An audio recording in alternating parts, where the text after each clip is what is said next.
It's the first time the Getty, the greatest museum of photography maybe in the world, has put an AI image in a photography show curated by the photography department, and they're not making any big deal about it. It's just there as another image. It does say in the media, they call it a tombstone, the credit for a photograph on the wall. That's a lot. Yeah, the tombstone. The tombstone says AI image, but it's very low key. They didn't publicize it. They didn't make any big deal about it being the first ever time they've shown an AI image in the photo department. And I think that was a definite choice on the part of Paul Martineau to normalize it and to let it be part of our visual culture.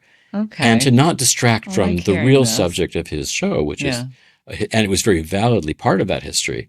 So I think now I'm just going to stop calling it photography entirely. Really? I'm going to call it lens-based art.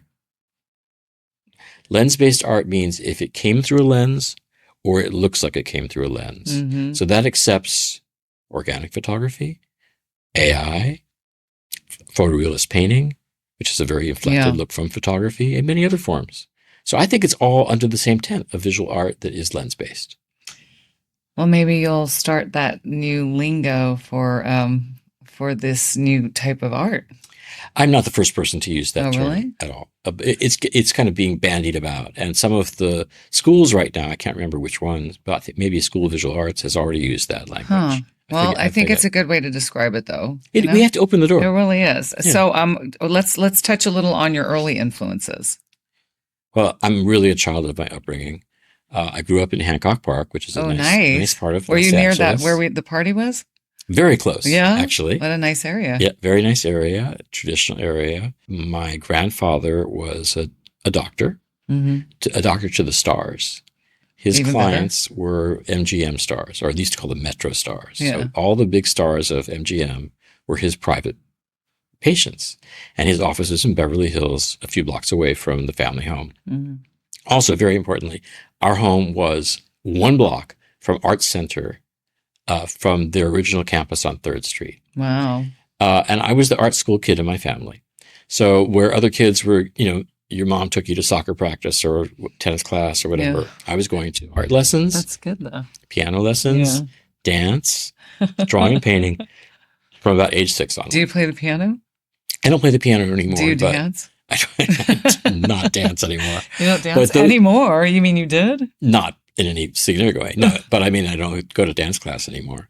But those are all really helpful things. Yeah. And had look where I ended up. I know. With music, dance, music video, dance videos, so much entertainment. Well, you have that vibe that you come from a family of lawyers and doctors, even if you didn't tell me that. My dad was a business lawyer. My mom was a homemaker, 5 kids in my family. I was the art school kid. And my mom, who is not a fashionista, she's just a beautiful woman, wonderful woman. And she had collected some of her mom's Harper's Bazaars. So that's why you were, that and was your her dream. Own. So when I was growing up in the 60s and 70s, first of all, magazine culture was a big thing. It was huge. So our house, which was a nice sort of maybe upper middle class house, we weren't rich or anything, but we were comfortable. And we had Life and Look and National Geographic and The New Yorker and of course, Vogue and Harper's Bazaar and McCall's, all of them. Yeah.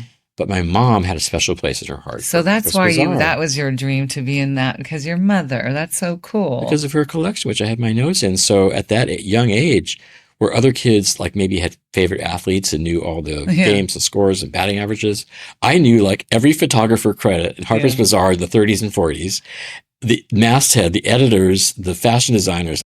It's the Paris Chong Show.